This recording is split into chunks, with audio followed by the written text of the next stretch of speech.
I'm so glad you found your way here. Right now, somewhere in the world, a mother bear is curled around her cubs in a dark winter den, breathing slow and steady.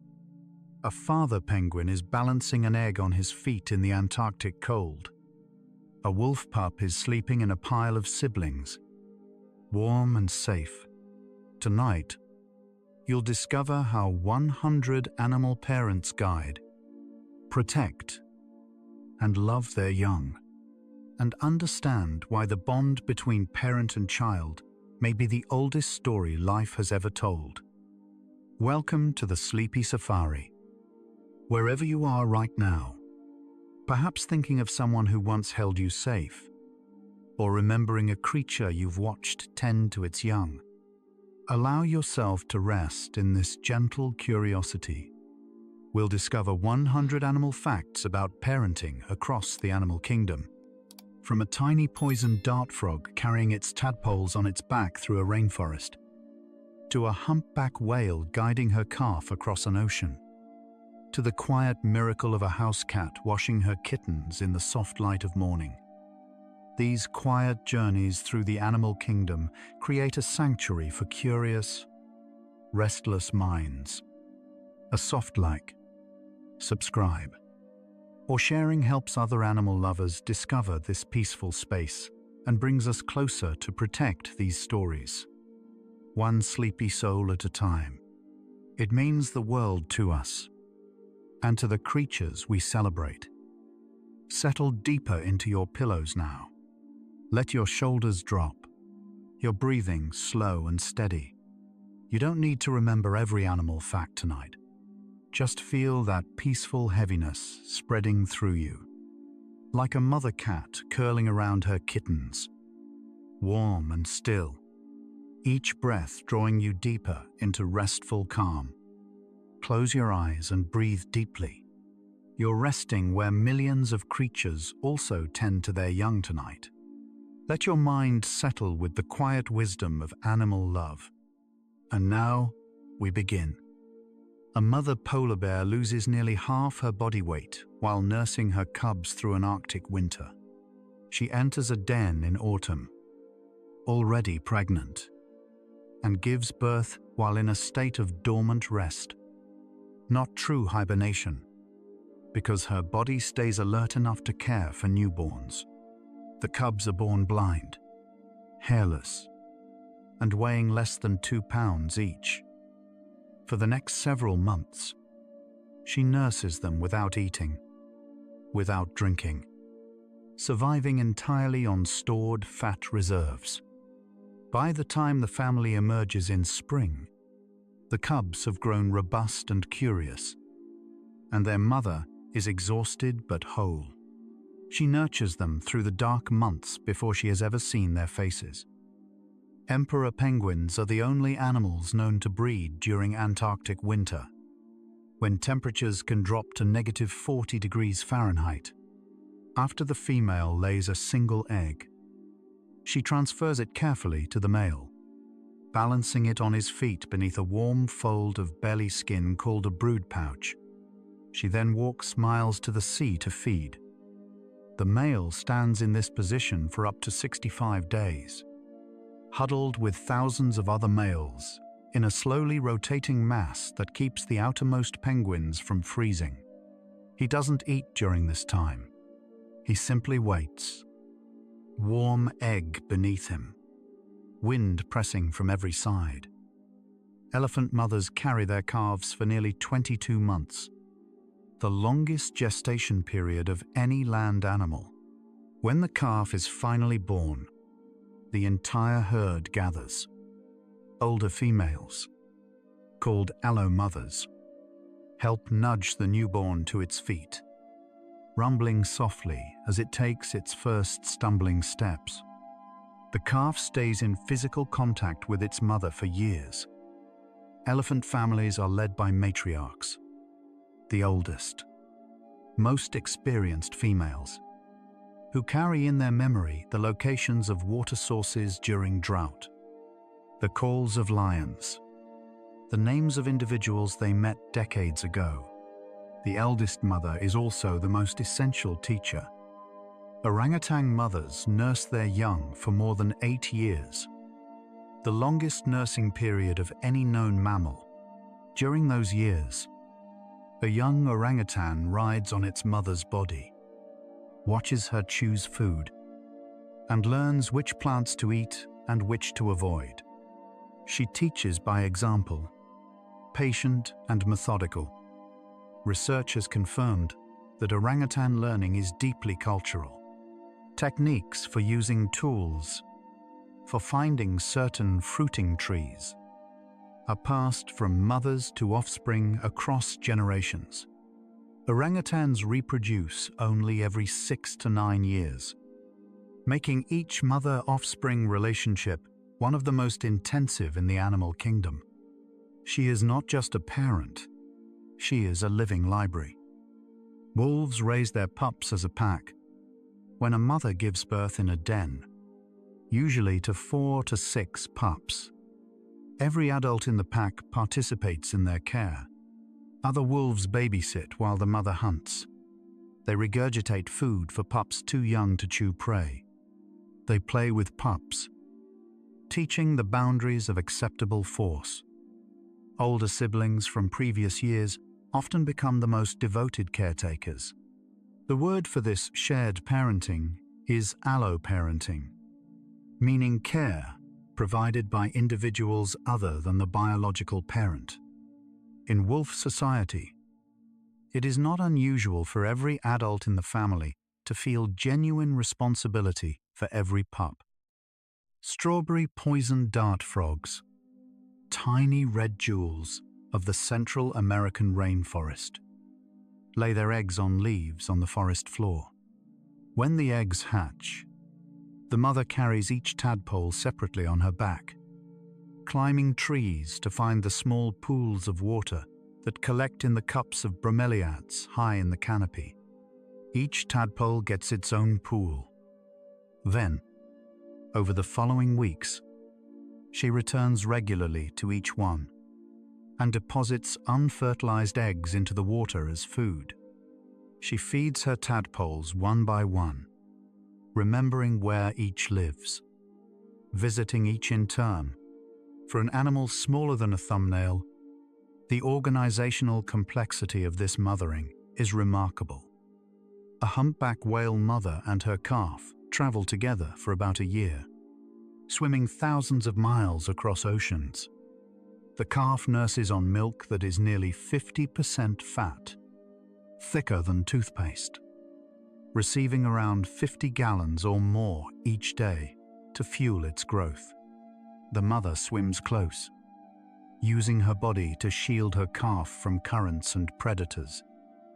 When researchers track whale pairs with underwater microphones, they discover the mother vocalizes to her calf at very low volumes.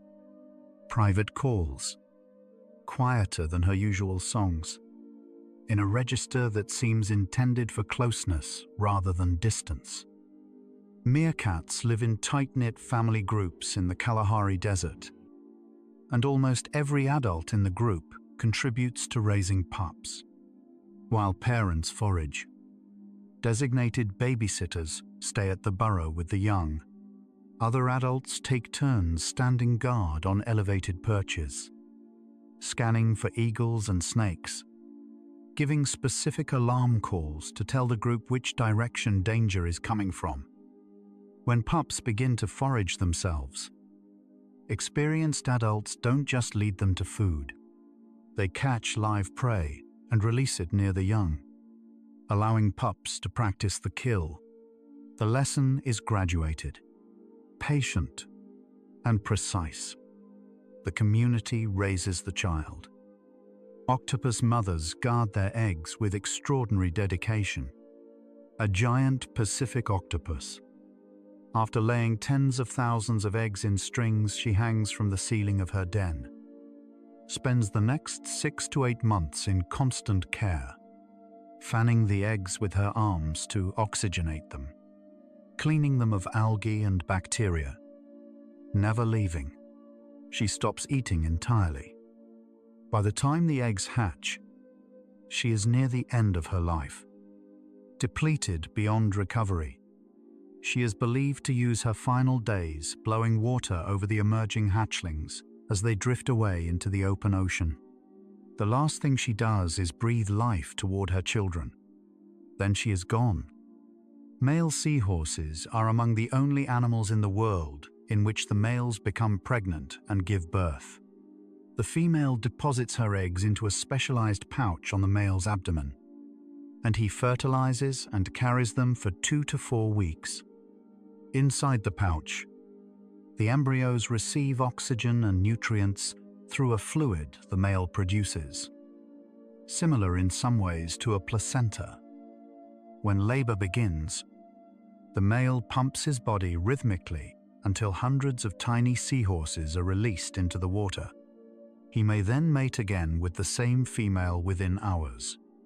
The definition of mother and father in seahorse life dissolves into something simpler. Whoever carries the young.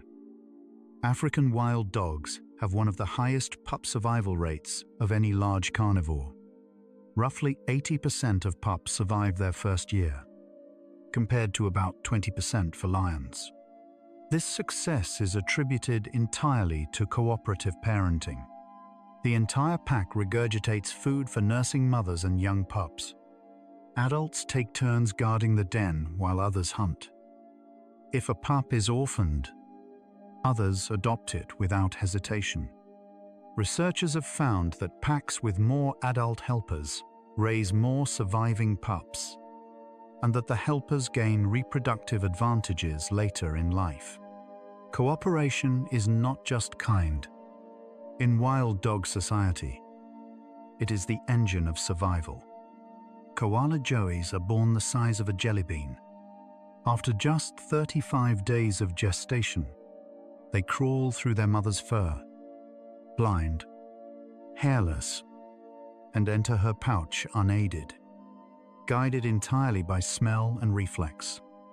Inside, they attach to a nipple and remain there for about 6 months. When they emerge, they begin to eat a substance called pap, a specialized form of the mother's feces, rich in microbes, which inoculates their gut with the bacteria they'll need to digest eucalyptus leaves. The mother is literally sharing her microbiome with her child. The joey then graduates to riding on the mother's back for another 6 months, learning which leaves are safe to eat. Orca whale families are structured around the mother, and they stay together for life. Sons, in particular, remain with their mothers even after reaching adulthood. Research tracking orca pods over decades has shown that when a mother dies, her adult sons face a dramatic increase in mortality risk in the following year, particularly sons over 30 years old. The mother shares food, navigates, warns of dangers, and provides a social anchor the son relies on throughout his life. Daughters also benefit from maternal presence, though less dramatically. Scientists describe this as post-reproductive contribution. The mother's ecological value to her offspring continues long after she can have more children. Chimpanzee mothers carry their infants continuously for the first 5 months, never setting them down. Young chimps nurse for up to 5 years and sleep in the same nest as their mothers until a sibling is born. The mother teaches tool use, cracking nuts with stones, fishing for termites with carefully prepared sticks, through a process of observation and guided practice. Studies at long-term field sites in Africa have found that chimps whose mothers were skilled and patient teachers at tool use become more proficient themselves. And the most successful individuals often had mothers who were attentive teachers. Maternal skill becomes the child's inheritance. A barn owl pair works together to raise their young through an unusual system of communication. The female incubates the eggs while the male hunts, delivering food to the nest. As chicks grow and their food demands increase, the chicks themselves begin to compete, emitting begging calls in the night. But researchers have discovered something unexpected.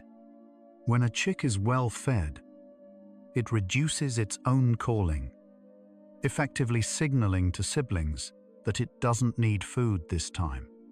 The hungriest chick calls loudest. The system appears to be cooperative rather than purely competitive.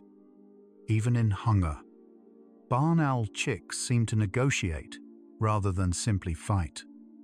Grizzly bear mothers are among the most devoted protectors in North America. A female grizzly with cubs has been observed approaching male grizzlies twice her size, defending territory against wolves, and meeting perceived threats directly and without pause. Cubs stay with their mother for 2 to 3 years, during which time she teaches them where to find food across different seasons, how to fish in rivers, which plants and roots to dig for. The knowledge she transfers is regional and specific, learned from her own mother before her. When the cubs finally disperse, they carry a map of their landscape drawn by her experience. Flamingo parents produce a secretion called crop milk from their digestive tracts, a bright red fluid rich in fat and protein that both mothers and fathers feed to their chicks. The milk gets its red color from carotenoid pigments. Flamingo chicks are born white or gray and gradually turn pink over years as they eat carotenoid-rich foods. Both parents participate equally in feeding, and they recognize their own chick's call within the dense, noisy colony of thousands. Studies using recorded calls have shown that flamingo parents can identify their single chick's voice among an entire colony, a form of acoustic recognition more precise than might seem possible in such chaos. Giant anteaters carry their young on their backs for up to a year, and the pup's pattern of markings aligns almost perfectly with the mother's, creating a visual illusion that makes the pair appear to be a single animal from a distance. This camouflage may help protect the pup from predators who might not realize a small animal is riding there. The mother rarely puts the pup down in the open. She positions it near her head when threatened, or covers it with her bushy tail when resting. The pup begins to eat insects at around 10 months, but continues to ride until it is nearly as large as the mother herself. Many fish species are devoted parents, including jawfish, small reef dwellers, whose males carry fertilized eggs in their mouths for up to 2 weeks. During this time, the male cannot eat. He occasionally opens his mouth to aerate the eggs, turning them gently. Some cardinal fish species do the same. This behavior, called mouth brooding, has evolved independently in dozens of fish families across the world, suggesting it offers such strong advantages for offspring survival that evolution arrived at it repeatedly, through entirely different ancestral lines. The convergence of this solution, hold them close, breathe for them, go hungry, suggests something almost universal about what protection means. Spotted hyenas live in female-dominated societies called clans, led by the most dominant female. She gives birth to 1 or 2 cubs, who are born with open eyes and full teeth, uniquely precocious among carnivores. The mother nurses her cubs for up to 18 months, which is exceptionally long for a carnivore of her size. She is the sole provider for her cubs. Male hyenas play almost no role in cub rearing. A high-ranking mother confers social status on her offspring, and young hyenas from dominant lineages learn to navigate complex social hierarchies by watching their mother interact with others. Rank in hyena society is learned, not just inherited. Ants raise their young collectively in chambers maintained at precise temperatures and humidity levels. Nurse ants carry larvae and pupae to different chambers as conditions change throughout the day, optimizing their development. Some ant species farm fungi specifically to feed their larvae. Others capture aphids and care for them like livestock, protecting them from predators and consuming their secretions to feed the colony's young. When an ant larva is ready to become a pupa, nestmates spin a cocoon around it. The division of labor in ant nurseries is so refined that individual workers specialize in larvae of specific ages. The colony is, in a sense, one distributed parent caring for thousands. Cuckoos are one of the most studied examples of brood parasitism, a strategy where a parent lays its eggs in another bird's nest and allows a host species to raise the chick. A female cuckoo watches a host nest for days, learning its owner's habits. She lays her egg in a matter of seconds while the host is away. The cuckoo egg often mimics the host's eggs in color and pattern. When the cuckoo chick hatches, it instinctively ejects all other eggs and chicks from the nest. The host parents, sometimes much smaller than the growing chick, continue to feed it until it dwarfs them entirely. The cuckoo's strategy works not through cruelty, but through an extraordinary precision of timing. African elephants demonstrate what researchers describe as empathy-based parenting on a scale rarely seen in non-human animals. When a calf falls or gets stuck in mud, adults rush to help, using their trunks and feet to assist, making reassurance calls the whole time. When calves show signs of distress, elevated calls, rapid movements, other females respond immediately, touching the calf with their trunks and placing themselves between it and perceived danger. Studies tracking orphaned elephants in rehabilitation centers found that calves who had experienced maternal care for longer periods had measurably better social adjustment and stress resilience later in life. The mother's presence writes itself into the nervous system. Alligator mothers guard their nest mounds of vegetation for about 65 days while the eggs incubate inside. As the eggs begin to hatch, the young alligators emit high-pitched calls from inside the shell. The mother responds by digging open the nest and carefully picking up the hatchlings in her jaws, the same jaws she uses to hunt, carrying them gently to the water. She holds up to 15 hatchlings in her mouth at once without harming them. She stays with her young for up to 2 years, and researchers have observed her opening her jaws to allow hatchlings to bask on her snout. The same mouth that hunts becomes a cradle. Gorilla silverbacks play a surprisingly gentle role in infant care despite their imposing size.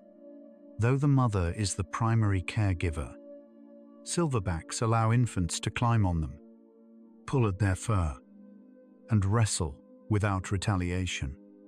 Studies observing mountain gorillas have found that infants whose fathers were present and engaged played more, were more socially competent, and had lower stress hormone levels than infants without paternal involvement.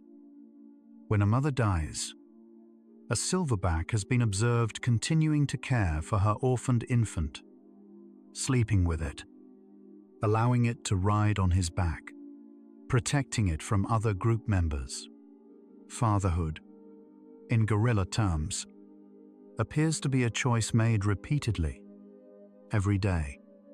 Take a deep breath and feel this. You're an animal too, a warm-blooded creature, breathing, resting, just like the millions of other animals on this planet right now. Somewhere, a mother bear is sleeping with her cubs pressed against her side. Somewhere, a father penguin stands still in the polar dark, one warm egg balanced on his feet.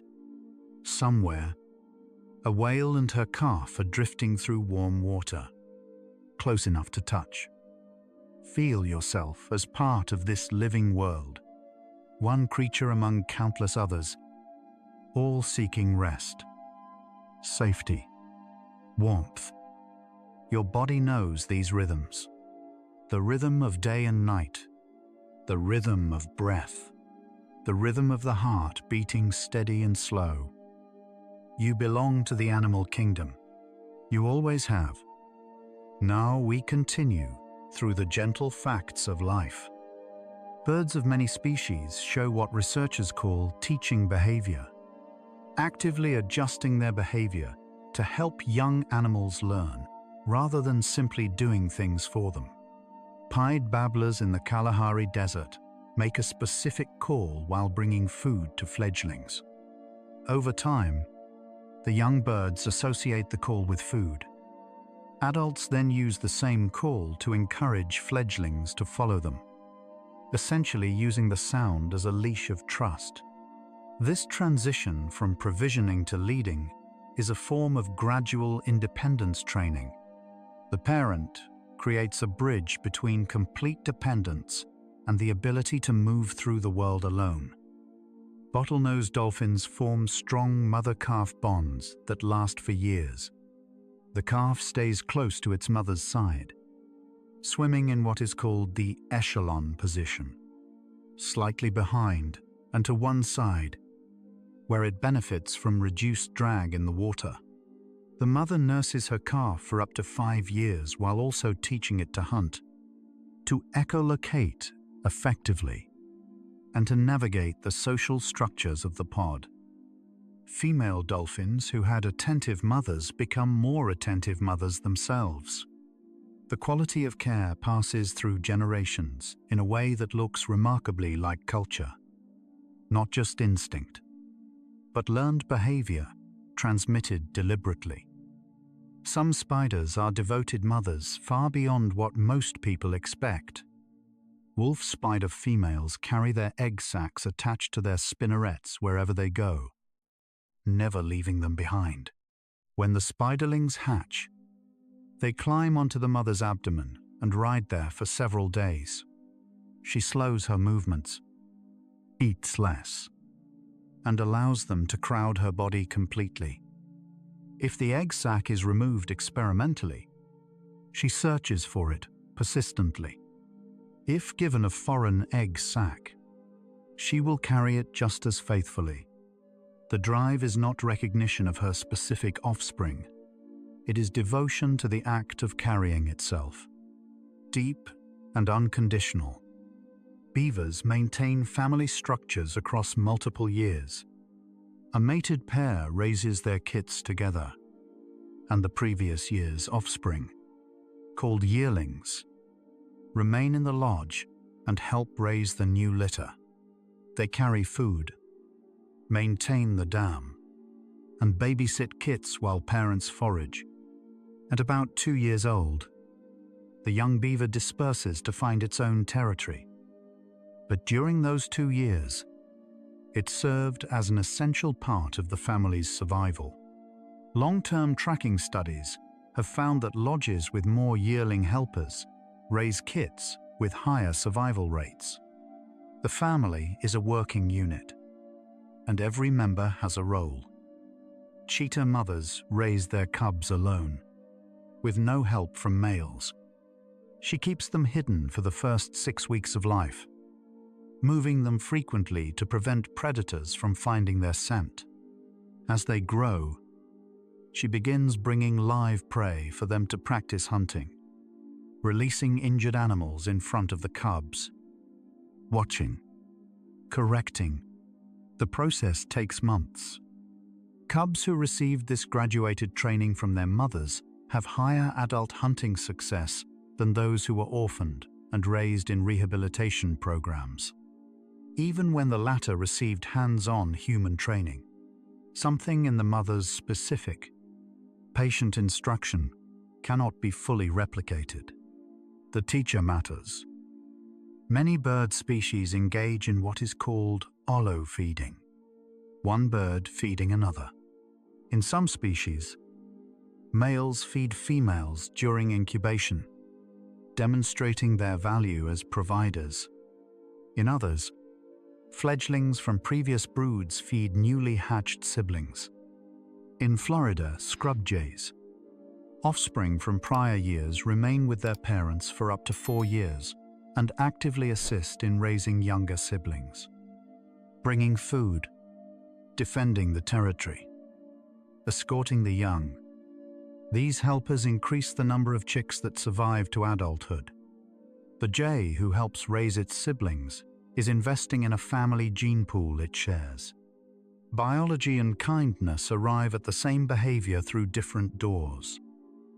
Sea otters give birth in the water and almost never leave their pups for the first several weeks. The mother floats on her back, holding the pup on her chest, grooming it constantly to keep its fur waterproof and buoyant. She wraps kelp around a sleeping pup before diving for food, anchoring it to the surface. When pups are separated from their mothers, they produce a distinctive distress call, a loud, urgent cry that mothers recognize immediately and respond to across distance. Research tracking wild otter pairs has found that pups separated from their mothers before 6 months of age have substantially lower survival rates. The chest of a floating mother is the pup's entire world. Male poison dart frogs of several species play an active role in tadpole transport. After the female lays eggs, and both parents guard them during incubation, it is often the male who carries the hatched tadpoles on his back to suitable water sources. He may make multiple trips, transporting 1 or 2 tadpoles at a time. In some species, both parents participate. In others, the division of labor varies. Researchers studying the evolution of parental care in dart frogs have found that across the family, male care is the ancestral condition, meaning in the dart frog lineage, fathers were likely caring for young before mothers developed the same behavior. Bald eagle parents raise their eaglets through an extended period of care that lasts well after the young birds learn to fly.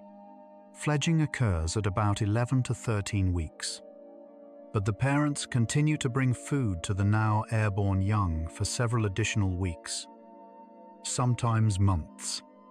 During this time, the young eagles practice hunting, chasing prey, learning to read wind, while the parents provide a safety net of delivered meals. This transitional phase between dependent chick and independent hunter is one of the most important in the eagle's development. Eaglets who had longer post-fledging parental support show better foraging efficiency in their first year of independence. Naked mole rats live in underground colonies that function somewhat like insect societies. A single reproductive female, the queen, gives birth to large litters and is cared for by the entire colony. Non-reproductive workers carry pups, maintain the tunnels, and forage for food. Workers closer to the queen in social rank tend to the pups most directly. When the queen dies, one of the larger females undergoes physical changes, including skeletal elongation of the spine, and assumes the reproductive role. The colony's parenting system is not organized around biological parenthood, but around social function. Everyone who contributes to raising the young is, in a meaningful sense, a parent. Horses maintain strong bonds between mares and their foals for at least the first year of life, and often longer in wild herds. The foal is up and walking within hours of birth, a necessity for an animal whose survival depends on being able to move. But the mare stays close, nickering softly, guiding her foal with nudges of her nose. She positions herself between the foal and any unfamiliar animals. Foals who are separated from their mothers prematurely show higher stress responses and more difficulty learning in subsequent months. The mare communicates calm to her foal physiologically. Her own slow breathing and settled posture reduce the foal's cortisol levels measurably.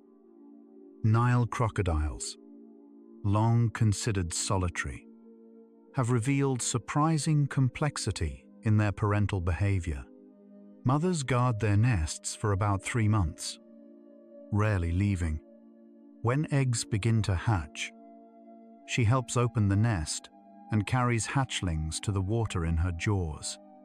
She keeps the hatchlings in a group called a creche for up to 2 years, protecting them from other predators. Multiple females in the same area have been observed communally guarding creches, a form of cooperative parenting not widely known until field studies in recent decades documented it. The creature humans most associate with strength is also, beneath that image, a watchful guardian. Gibbons are monogamous primates that form long-term pair bonds and raise their young as a bonded couple.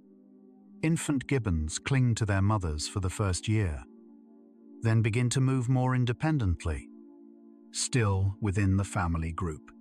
Juvenile gibbons stay with their parents for up to 7 years before dispersing. During this time, the father engages in play, grooming, and territory defense that directly benefits the young. Both parents sing territorial duets at dawn, long, complex vocal exchanges that signal the health and stability of the family unit to neighboring gibbons. The song is a declaration. We are here, we are together, and we are well. Domestic cats, though often perceived independent, are deeply devoted mothers. A queen nurses her kittens every few hours for the first weeks, stimulates their digestion manually, regulates their body temperature with her own, and carries them by the scruff of the neck if she perceives danger. She teaches hunting in stages, first bringing dead prey, then injured prey, finally leading kittens to hunt live animals themselves. Feral cat mothers have been observed organizing communal nursing arrangements with other females, a practice called communal denning, where multiple litters share care across several mothers. The solitary cat, it turns out, chooses community when raising young. Research published in recent years has expanded understanding of what scientists call sensitive periods in mammalian parenting, windows of time early in life when specific types of parental input have lasting effects on the developing brain. Studies in rodents, primates, and humans consistently show that early maternal care influences the expression of genes related to stress response, social bonding, and learning. The effects are epigenetic. They don't change the DNA sequence, but they change which genes are activated and when. A well-cared-for infant, across species, develops a nervous system calibrated for connection. The quality of early care writes itself into biology, not metaphorically, but chemically. You're still here, still listening to these animal stories in the quiet dark. Take a slow breath. Notice how your body feels a little softer now, a little more like the sleeping animals we've been visiting together. Bears curled in dens, penguin fathers standing still in the cold, otter pups wrapped in kelp on a quiet sea. We're discovering the animal kingdom together, you and I, and everyone listening tonight. There's no rush, no test at the end, just the gentle pleasure of learning about our fellow creatures before sleep finds you. Let's continue. Elephants have been observed performing what researchers describe as death-related behavior, staying near the bodies of deceased family members, touching them with their trunks, returning to the location over subsequent days or weeks. When it is a mother who has died, her calf often refuses to leave the body and must be gently guided away by other elephants. Calves who lose their mothers before age 2 have dramatically lower survival rates.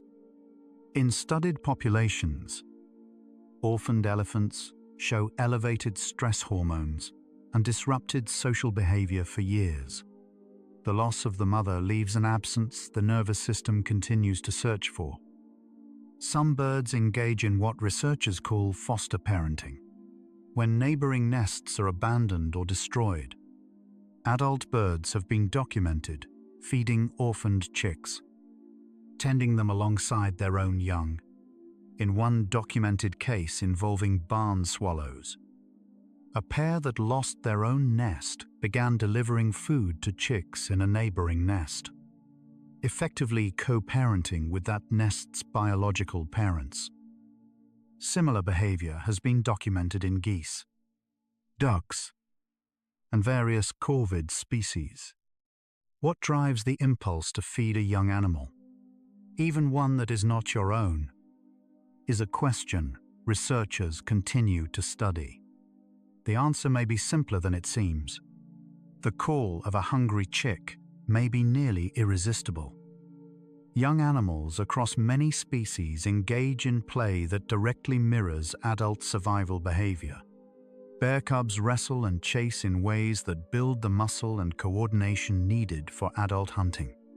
Meerkats practice mock predator alerts with each other, refining the response. Dolphin calves practice hunting with small fish their mothers catch for them. Researchers studying play behavior have found that animals raised without sufficient play opportunities show deficits in social navigation, stress response, and complex problem-solving later in life. Play is not rest from development. It is development in its most natural and joyful form. The parent who allows a child to play is teaching everything. Migrating birds face the challenge of raising young during a compressed breeding season. Arctic nesting shorebirds, like the semi-palmated sandpiper, have only a few weeks between arrival and the moment their chicks must be ready to migrate south. Both parents incubate eggs. Then one parent, often the female, departs before the chicks can fly, leaving the male to complete the job alone. The chicks follow their migration route days or weeks later, navigating thousands of miles by instinct alone, a map written into them before they were born. The parent's job ends, and the inheritance carries them the rest of the way. In species with prolonged parental care, researchers have found that the quality of the relationship between parent and offspring can be influenced by the parent's own early life experience. Rhesus macaque mothers who were poorly nurtured as infants are more likely to provide inconsistent care to their own young. This pattern reflects an evolutionary mechanism. The developing nervous system uses early experience as information about the world it will inhabit. Primates raised with attentive mothers tend to become attentive mothers themselves. The neural pathways involved are increasingly understood, traced through changes in stress hormone systems and social behavior across generations. Some insects display parental behavior that challenges the assumption that invertebrates cannot care. Burying beetles work in male-female pairs to bury a small animal carcass, on which the female lays her eggs. After the larvae hatch, both parents feed them pre-digested food and defend the carcass against competing beetles and other insects. If the larvae show reduced feeding, the parents stridulate, make a vibrating sound, apparently to regulate the larval feeding pace. Research has confirmed that burying beetle larvae raised with two parents grow larger and survive better than those raised with one parent or none. A small beetle, working in the dark, underground, tends to whether its young are fed. Baboons live in complex social groups in which a mother's rank directly affects her offspring's opportunities and survival. A high-ranking female's infant is greeted and groomed by other group members, handled gently, and given access to preferred food areas. A low-ranking mother's infant is sometimes displaced from resources. Long-term studies following individuals across decades have shown that infants born to high-ranking mothers have longer lifespans, higher reproductive success, and better overall health. The mother's position in a social hierarchy shapes her offspring's biology. The world the mother inhabits becomes the world the child inherits. River otters are playful parents who incorporate teaching into seemingly recreational behavior. Mothers have been observed sliding down muddy riverbanks with their young, pushing them into the water before they're fully ready, retrieving them, and repeating the exercise. What looks like play also appears to be swimming instruction, gradually increasing in difficulty. Male river otters participate in pup rearing, which is less common among mustelids. Family groups hunt together, rest together, and groom each other. The family unit of a river otter is not just a biological fact, it is a daily practice, renewed each morning in the river. A study documented that some songbird mothers modulate the nutritional composition of their eggs based on the social environment they perceive. Females nesting in areas with high-quality males produce eggs with higher levels of androgens, hormones that promote competitive growth and boldness in chicks. Females in lower-quality social environments sometimes produce eggs with lower androgen levels, apparently calibrated toward caution rather than competition. The mother is not conscious of this adjustment. Her body reads the environment and prepares her children for it before they are even born. She is already parenting before the egg is laid. Lions in a pride raise cubs communally. All nursing females will feed any cub in the group, regardless of biological parentage. This means a cub may receive milk from 3 or 4 females. Cubs, born within a few months of each other, form cohorts and grow up as close social companions. The lionesses synchronize their reproductive cycles to enable this communal nursing, a behavior called reproductive synchrony that appears to be actively coordinated by the group. Research has found that cubs raised in larger cohorts with more nursing females have higher survival rates than those raised in smaller groups. The village, not just the mother, raises the lion. Halfway through our journey, breathe slowly and imagine this. You're resting in a wide, quiet savanna at dusk. The air is warm and still. Nearby, a lioness has settled into the grass, her cubs tumbling over each other in the golden light. A little farther, an elephant family moves slowly toward water, the smallest one walking beneath its mother's belly. Birds settle into acacia trees, calling once, then falling silent. The animals around you are going about their lives, not performing, not aware of being watched, just existing, eating, sleeping, caring, resting. You're not disturbing them. You're part of the scene, accepted, safe, belonging. Feel the warmth of the evening. Hear the low sounds of the savannah at rest. Everything is exactly as it should be. Now we continue, together, through their world. Mountain goat kids are born on steep cliff faces at high elevation, environments inaccessible to most predators.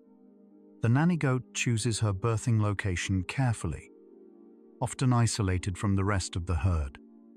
Within hours of birth, the kid is navigating ledges and following its mother across terrain that seems impossibly precarious. The mother stays in constant physical contact for the first weeks.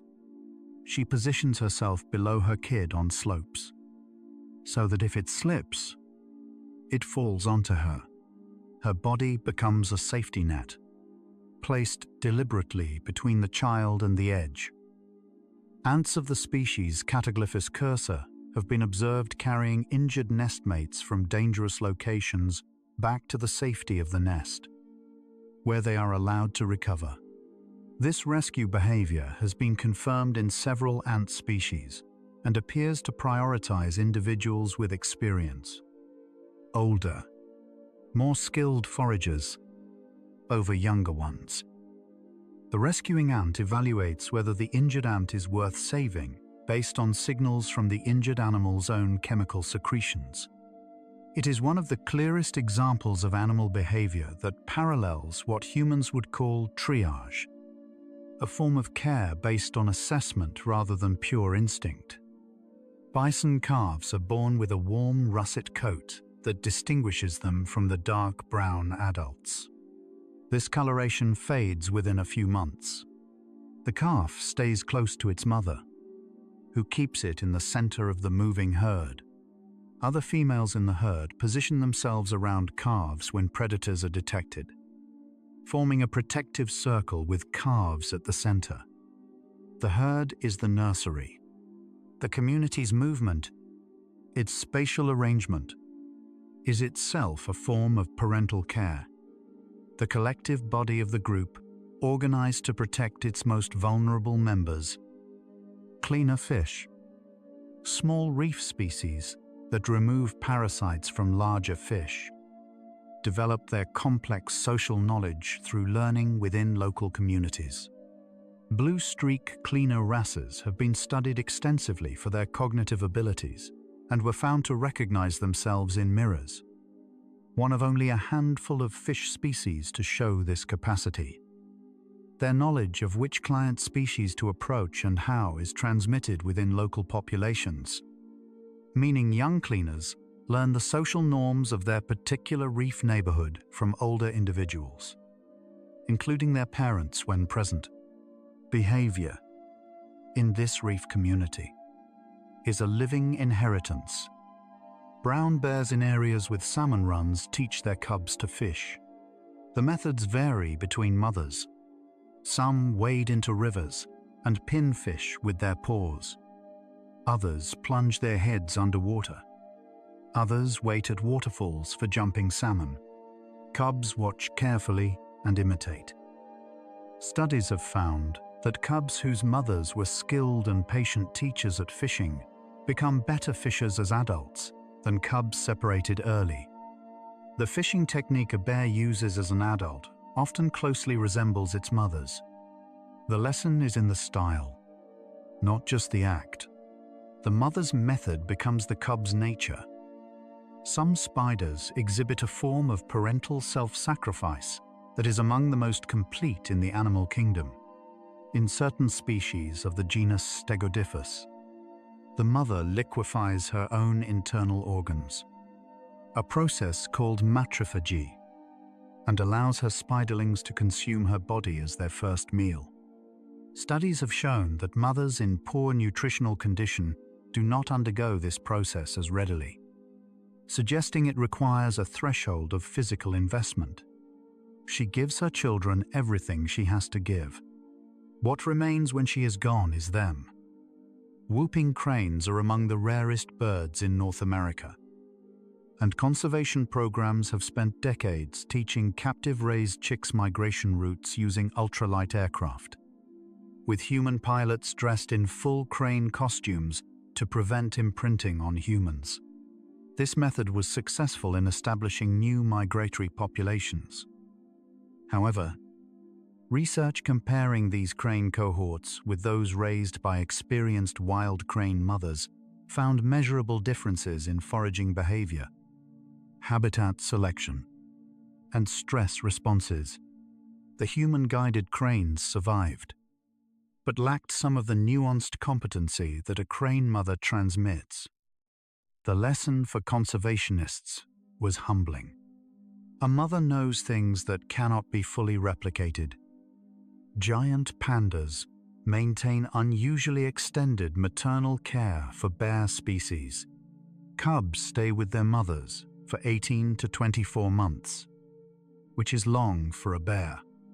During this time, the mother teaches her cub which bamboo species to choose and how to select the most nutritious parts.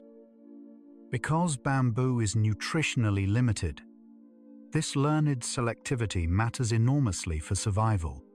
Mothers have been observed gently redirecting cubs away from lower quality bamboo toward higher value stalks. In a life governed by the quality of each meal, the mother's guidance is the difference between struggling and thriving. Prairie dogs live in extensive underground towns and maintain tight family units called coteries.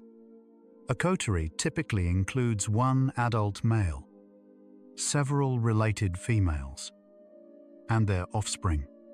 Adults within a coterie greet each other with what researchers describe as a kiss, pressing open mouths together to identify each other by scent. This greeting establishes family membership and social trust. Prairie dog mothers nurse their pups underground for about 6 weeks before the young emerge into the open. On emergence day, the entire coterie appears to gather and investigate the new pups. First daylight is a communal event. Red foxes are flexible parents, adjusting the level of care they provide based on environmental conditions.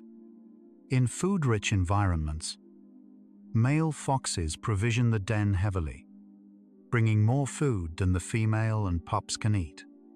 In leaner conditions, both parents hunt almost constantly, and the female's own body condition declines measurably. Fox pups who received more food during their development have higher survival rates and better immune responses in their first winter. The parent is not just providing warmth and protection. It is investing directly in the biological quality of its offspring's immune system through nutritional support during a sensitive developmental window. Harp seal pups are nursed for only 12 days, one of the shortest nursing periods of any mammal. But those 12 days are remarkably intense. The mother produces milk that begins at about 25% fat and increases toward 40% by weaning. Among the richer milks in the mammal world, the pup more than triples its weight during this period, building a thick layer of blubber that will insulate it on the ice after the mother departs. She then leaves entirely. The pup must fast for several weeks on the ice, surviving on stored fat, until it enters the water and begins to hunt. 12 days of nourishment, then the ice, then the sea. Superb fairy wrens in Australia teach their eggs to sing.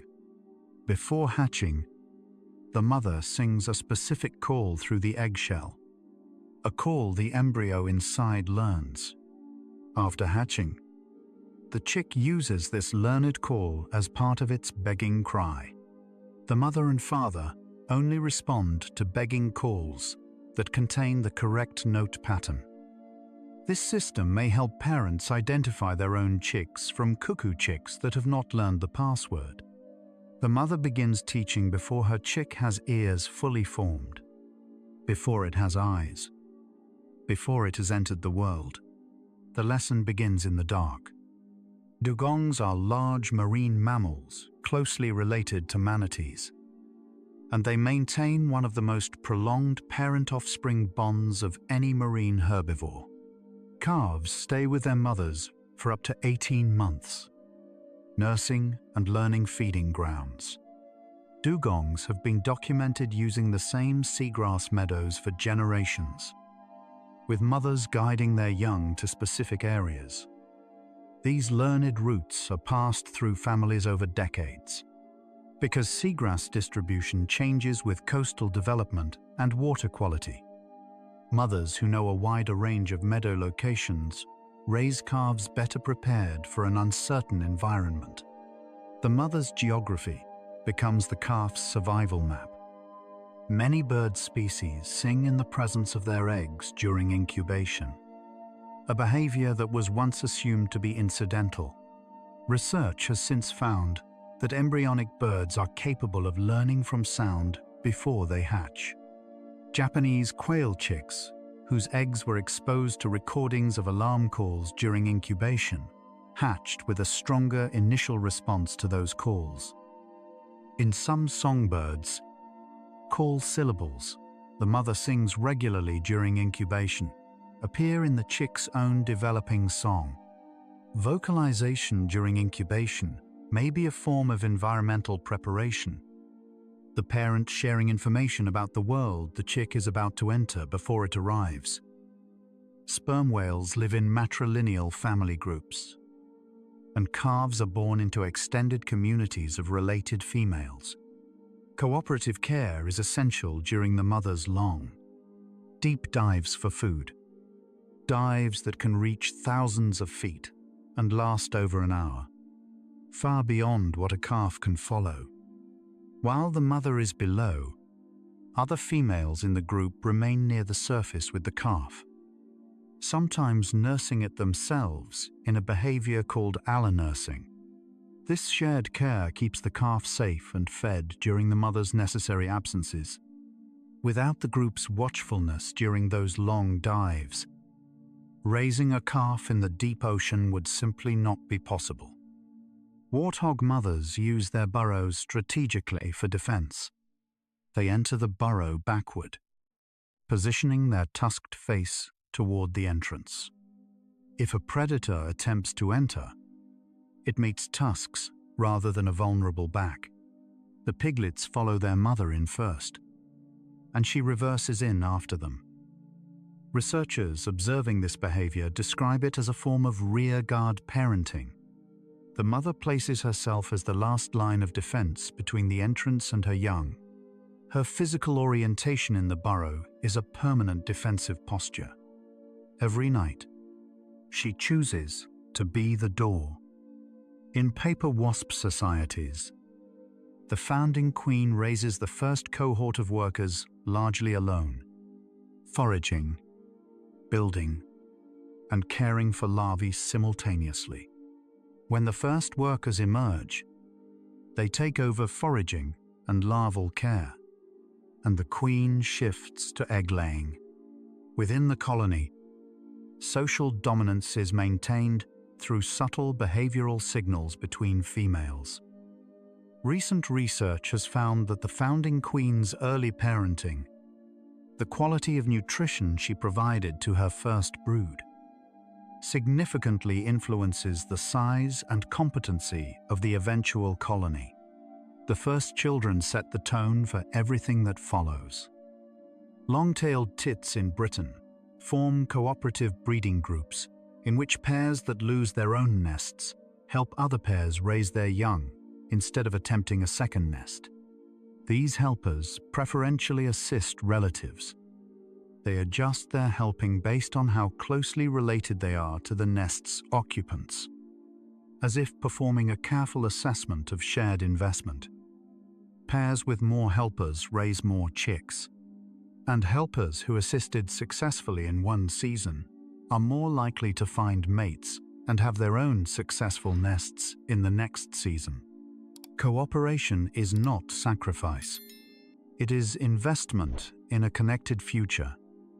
Gorillas in zoological settings have provided windows into maternal behavior that would be difficult to observe in the wild. When gorilla mothers who were themselves raised without maternal bonding had their own infants, many showed disoriented or avoidant behavior toward their newborns, not through aggression, but through unfamiliarity, as if the instinct was present but the instruction was missing. Reintroduction programs that expose young female gorillas to experienced mothers and infants before their own pregnancies have resulted in measurably better maternal behavior. What this reveals is gentle and important. Access to good models of care shapes the care one is able to give. Atlantic puffins nest in burrows on cliff faces and rocky islands. Both parents incubate the egg and care for the single chick, called a puffling. Equally, they carry small fish in their beaks, sometimes dozens at a time in a single trip, delivering meals for about 6 weeks. Then, abruptly, the parents stop coming. The puffling sits in the dark burrow for several days. Hunger eventually draws it out and to the water's edge, where it enters the ocean alone for the first time. The parent's departure appears to be a necessary final step in launching the chick toward independence. Hunger is the last lesson. Snow leopard mothers raise their cubs in one of the most demanding environments on Earth, the high mountain ranges of Central Asia, above 12,000 feet, in extreme cold and scarce prey. A mother typically has 2 cubs, which she raises alone. She teaches them to stalk, to use cover, to wait. The education takes nearly 2 years. During this time, she adjusts her own hunting to accommodate the cub's presence, choosing prey she can bring down while also managing their movement. The bond dissolves gradually as the young snow leopard drifts farther from her range, carrying her methods into a new territory. Honeybee colonies have developed a form of parental care distributed across thousands of individuals. Worker bees, all female, all sterile daughters of the queen, feed larvae, precise combinations of royal jelly, honey, and pollen calibrated to the larva's age and developmental stage. Larvae destined to become queens receive unlimited royal jelly. Larvae destined to become workers receive a reduced diet after their 3rd day. The colony monitors larval development constantly. Workers have been observed reopening sealed brood cells to address developmental issues. The colony is not ruled by the queen. It is sustained by thousands of workers making small, continuous decisions about the welfare of its young.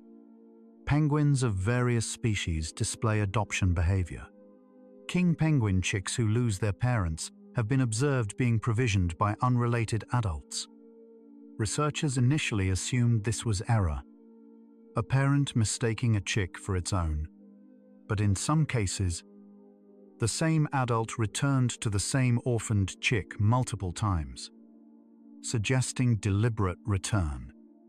In rockhopper penguin colonies, when chicks aggregate in creches after reaching a certain age, multiple adults contribute to guarding the group. The identity of the guard changes throughout the day, with no consistent enforcement. Parental responsibility in penguins can be a fluid, shared condition rather than a fixed ownership. Elephants have been documented returning to the bones of deceased family members, touching skulls with their trunks, pausing at the location for extended periods, returning years later to the same spot. When matriarchs die, their family groups show measurable behavioral disruption for months afterward. Young elephants orphaned before age 10 have elevated rates of social difficulty as adults, even when integrated into surrogate family groups. This evidence, accumulated across decades of field research, suggests that the elephant mother is not simply a provider. She is the organizing principle of a social world, and her absence reshapes the behavior of everyone who depended on her. Research studying the gut microbiomes of infant mammals has found that physical contact between mother and offspring in the first days and weeks of life plays a meaningful role in establishing the child's immune system. In many mammalian species, the act of nursing, grooming, and skin-to-skin contact transfers beneficial bacteria from mother to young that seed the infant's microbiome. Disruption of this transfer through early separation, illness, or premature birth has measurable effects on immune development that persist into adulthood. The mother's body is the first environment the young animal inhabits, and leaving it is the first transition the infant must survive. You might be feeling tired now. That's exactly right. Breathe slowly and think about cycles. Animals live in cycles, day and night, season and season, life and death and life again, birth and growth, and the moment a young animal finally steps away from its parent's side and moves into the world on its own. The animals we've been learning about tonight, each one follows its own rhythm. A bear cub nursing through winter and emerging into spring. A puffling sitting in the dark, then walking toward the sea. An elephant calf following its mother's footsteps across a dry plain toward distant water. You are also part of these natural rhythms. Your body knows them. The cycle of breath, the cycle of waking and sleeping, the tide of energy rising in the morning and falling now. Here, into rest. You don't need to fight the tide, just let it carry you. Like animals settling into dens, nests, burrows, ocean depths. You can settle too. We're almost there now, almost home. Chimpanzee infants who lose their mothers before age 5 are often adopted by siblings or other group members. Older brothers have been documented carrying younger siblings, sharing food, and allowing them to sleep in their nests. The bond formed between sibling and orphan can persist for decades. In one long-studied population, an older brother who adopted his infant sibling was still closely associated with that sibling 20 years later. The act of choosing to care, in the absence of any biological drive to do so, may be one of the oldest forms of love. Mother cats move their kittens frequently in the first weeks of life, responding to perceived changes in safety. A cat who moves her litter multiple times is not being restless. She is being responsive. Her sensitivity to environmental cues, her willingness to act, is the care itself. Kittens raised by attentive, responsive mothers show lower stress reactivity in adulthood. The mother's constant attention writes calm into her kitten's nervous systems before they have any understanding of the world at all. Wolves howl together as a family. When a pack reunites after separation, they greet each other with body contact, licking, pressing, nuzzling, and often howl in a chorus. Pups learn to howl early, their voices thin and wavering at first. Over months, they learn to match adult howls in timing and pitch. The family's voice is a shared instrument. At night, in the wide forest, the howl carries across distance to tell the world, we are here. We are together, all of us, and we are well. Sea turtle mothers return to their birth beach to nest, sometimes crossing entire ocean basins to do so. They lay their eggs and return to the sea without ever meeting their hatchlings. The young turtles emerge weeks later, navigate by starlight to the water, and begin a journey alone. The mother's gift is not her presence. It is the beach she chose, the sand temperature that influenced her offspring's development, the timing of her return. Her choices, made without the hatchlings present, shape everything about who they become. Humpback whale calves are born into a world of sound, and the mother's voice becomes their first anchor. She vocalizes constantly in the days around birth, a behavior that appears to imprint her calls on her newborn before the calf develops the ability to move independently. In the vast, dark ocean, sound is the thread between them. A calf separated from its mother calls out with a specific sequence. Mothers have been tracked, responding across miles. The voice is the connection. The song is the hand that holds. A lion pride's cubs play without aggression among themselves. The adults tolerate generous amounts of pestering from cubs. Paws on noses. Tails chewed. Ears batted repeatedly.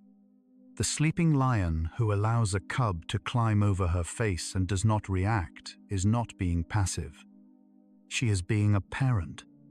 She is holding the space where the young one can push, test, and learn the limits of the world without being corrected into fear.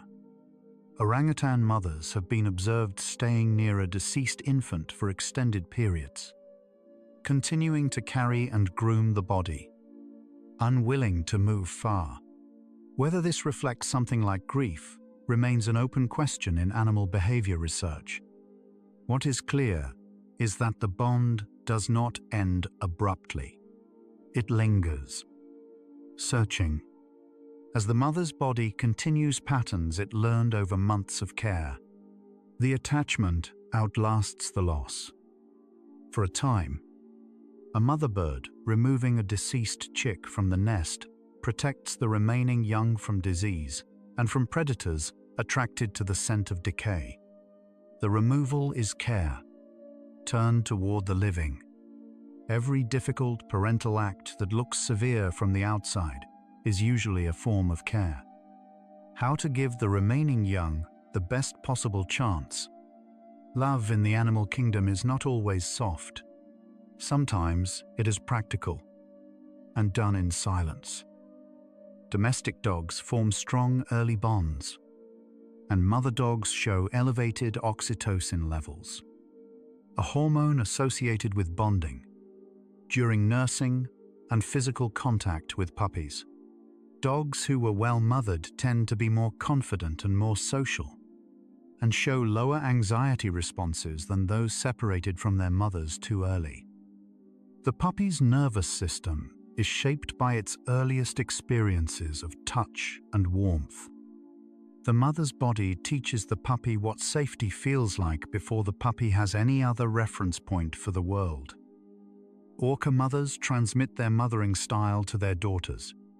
Long-term studies following specific orca families across decades have found that the frequency of physical contact, the tolerance for calf independence, the timing of teaching behaviors, all carry forward matrilineally. Daughters of attentive, experienced mothers become attentive, experienced mothers. The quality of care passes through generations like a quiet inheritance, written in behavior rather than biology. Penguins recognize their chick among thousands by voice alone.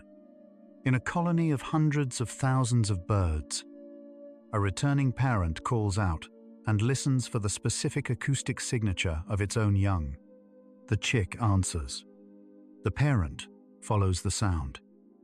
This reunion, repeated countless times each day across a vast colony, is achieved not through sight, but through a connection built over weeks of listening.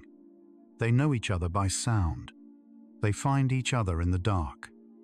Elephant calves, born to older, more experienced mothers show markedly better survival outcomes during drought than calves of younger mothers. The experienced mother knows where to find water when obvious sources dry up.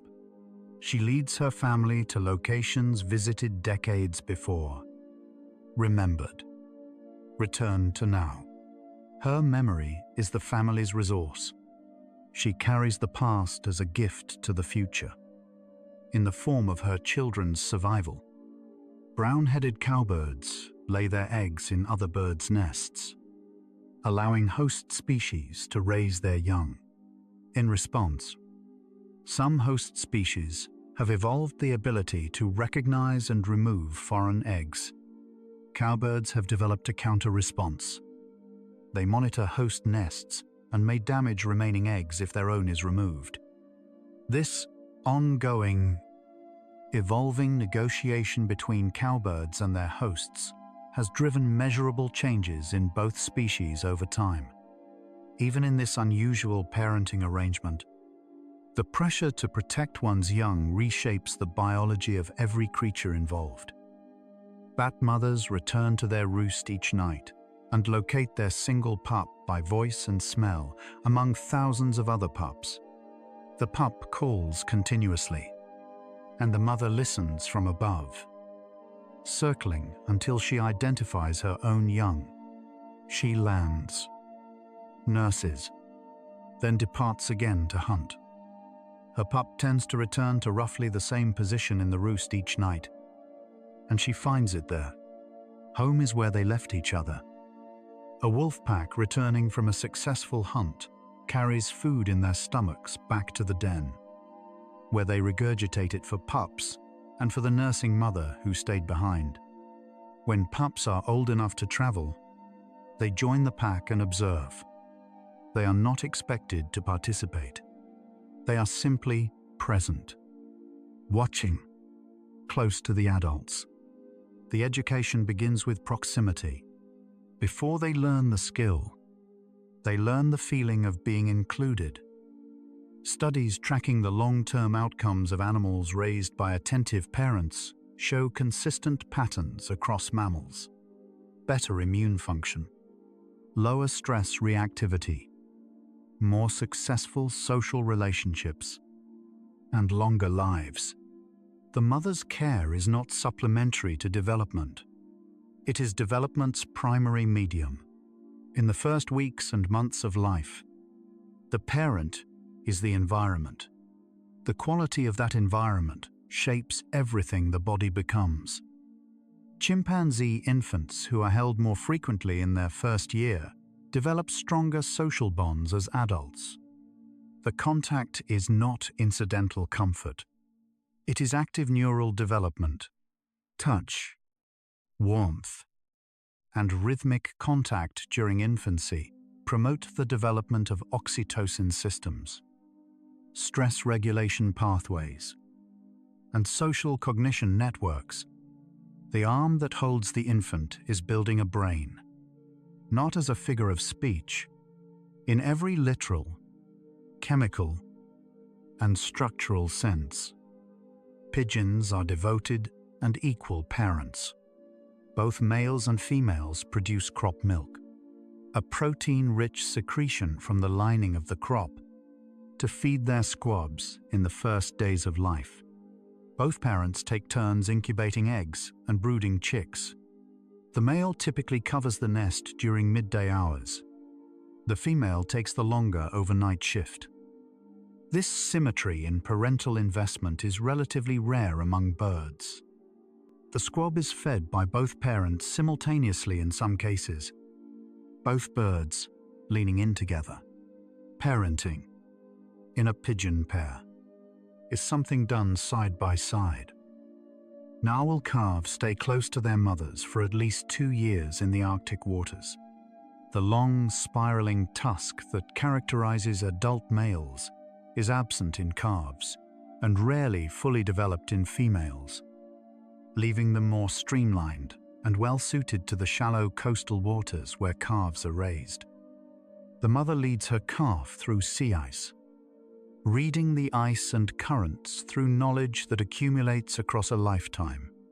The calf swims close behind, learning the landscape of a world that is constantly changing. Every form of parenting across the animal kingdom closes the same gap. The distance between what the world is and what the young animal can yet survive. The parent fills that space with their body, their voice, their knowledge, their time. Whether a mother's mouth, a father's pouch, a colony's shared labor, or a whale's quiet call in the dark, the purpose is always the same: to carry the young one across, and then to let go. And so, our quiet journey through the world of animal parenting comes to a gentle close. We've traveled from a polar bear breathing warmth into two blind cubs in an Arctic den, to a poison dart frog climbing a rainforest tree with a single tadpole on her back, to a wolf pack singing together in the dark, discovering along the way that care takes as many forms as life itself. From the octopus mother fanning her eggs in the final weeks of her life, to the elephant matriarch leading her family to water she visited 30 years before, we've glimpsed how the act of tending another being weaves itself into the deepest structures of the living world.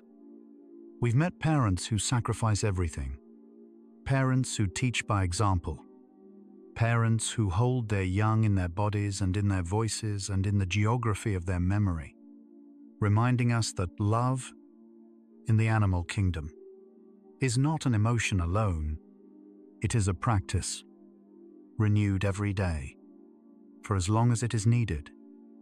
Animal parenting reminds us that we are not the only ones who understand tenderness. Much of the world's most essential care happens in burrows and dens and ocean depths we will never see. In darkness, in cold, in places no one is watching. Creatures teach us devotion without speaking. Without them, the world would be quieter and a great deal less whole. By pausing to notice their lives, we remember that the impulse to protect something small and vulnerable is one of the oldest impulses life has ever had. We share it with bears and bats and bees. We always have. In these final moments, take the deepest breath you can. Think about connection. Every animal we visited tonight, past, present, large and small, connected through the web of care that runs through all living things. You are not separate. You are one thread in a tapestry older than memory. The animals we traveled with tonight, each one a practitioner of devotion, each one finding its way toward the same ancient impulse to hold something fragile until it is ready to be released. Let your entire being settle into this community of creatures, into the knowledge that you belong to something larger than yourself, into the peace of kinship with all living things. Prepare for deep sleep. No boundaries left between you and rest. Only peace, only breath, only the soft darkness welcoming you home. If this gentle journey through the world of animal parents helped you relax or feel connected to the living world tonight, consider sharing it with someone else who loves animals. A soft like, subscribe, or quiet share helps other curious souls discover this peaceful space. It might be exactly what their restless mind needs to finally let go and drift. One quiet tap, one peaceful night, one sleepy soul at a time. But there's no need to do anything now. Nothing at all. You've traveled far tonight through the world of animal parents. You can allow these thoughts of bears and whales and wolves to fade now, like a wolf pack's howl dissolving into the trees at the edge of hearing, leaving only stillness behind. Let your breathing deepen. Let your body feel heavier, like an otter pup wrapped in kelp, floating on a quiet sea, rocked by a current too slow to feel. If sleep comes, let it carry you like a mother whale guiding her calf through dark water, smoothly, inevitably, into the realm where thought gives way and dreaming begins its gentle, quiet work. If your eyes are still open, another journey is waiting for you, ready to continue. But if they're closed, stay there. Stay in that soft darkness where bear cubs breathe against their mother's side. where puffins rest in their burrows above the sea, where every young creature in the world is safe tonight, held by someone who chose to hold them. Tomorrow, the elephants will still be walking. The wolves will still be teaching their pups. The sea turtles will still be crossing their ancient ocean routes. But tonight belongs to rest. Sleep well, gentle soul. And remember, you too were once held by someone larger than yourself, warm and safe in the dark. And it was enough. It was everything. Relax, listen, and drift with the animal kingdom. Good night.